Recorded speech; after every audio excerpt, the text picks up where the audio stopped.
Hey, it's Wisconsin Wine Guy. I am back again with this wine purge of the Petite Petite. This is the Michael and David Lodi Fruit 2005 Petite Syrah and Petite Verdot. You know, two of my favorite grapes. You can watch the wine purge and hear what I said about that and said about the winery and all that good stuff. But right now, we're talking about pairing this wine with food because we're talking 14.5% alcohol, and yours truly has the wine munchies. You know, so I just look a little bit more in here because I'm gonna. You know what's funny is that I'm almost finished with this bottle at 14% alcohol. It's a Sunday night, so I'm going to go ahead and do my wine and food pairing with this, and something very simple, straight to the point.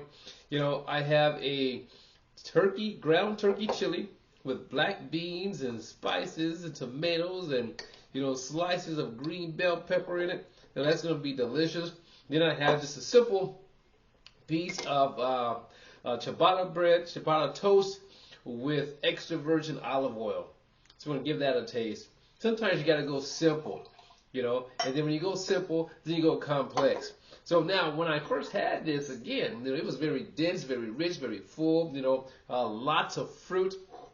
But it's very mellow now, almost 20 years and 19 years. 20 years later, it is very mellow now. Still dry, a wonderful vintage. Wow, I need to try something current and see. Let's give it a refresh, then try it with the chili, and then try it with the toast.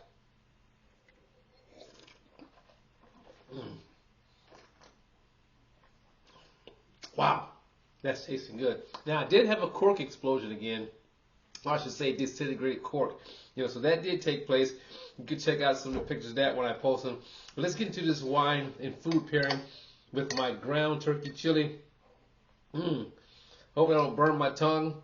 I can see the steam. If I burn my tongue, that means it's not going to pair well with the wine, right? There we go. That would be good. Let me tell you, that just hits the spot.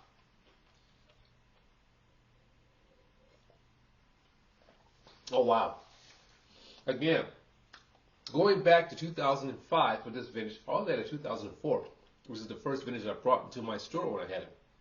But going back to 2005, again, it was heavy, it was rich, it was dense with fruit coming out of Lodi. 20 years later, with the dropping of some of that density of fruit, the sediment, it is very light, not light, but not heavy with fruit, not jammy tasting. Nice balance to it. So all of the components, the elements you pick up the fruit, the plum, the spice, from the nose and the taste, the berries. You also pick up the spice from the wood.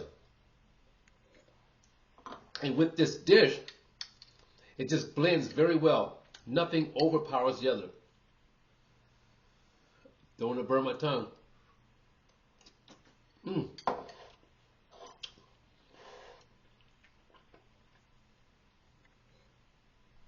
I mean, perfect. I mean, it definitely picks up the spices and the chili. The protein's working great with it. I mean, it totally elevates this wine. And almost any wine gets elevated with food. But this makes a good dunk.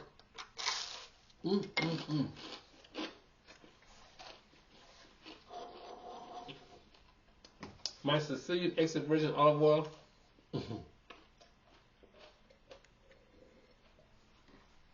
Wow. Again, wonderful pairing. The acidity's there. I hate that this is my last bottle, but you'll never see 2005 again. Just like 2004. I'm going to turn this into a dunking bread into the chili. And I'm going to continue doing this. Watch the video. It'll be attached to this. Watch the videos, see what I thought about this wine. But I tell you, it's doing great with the food. It's your Wisconsin Wine Guy.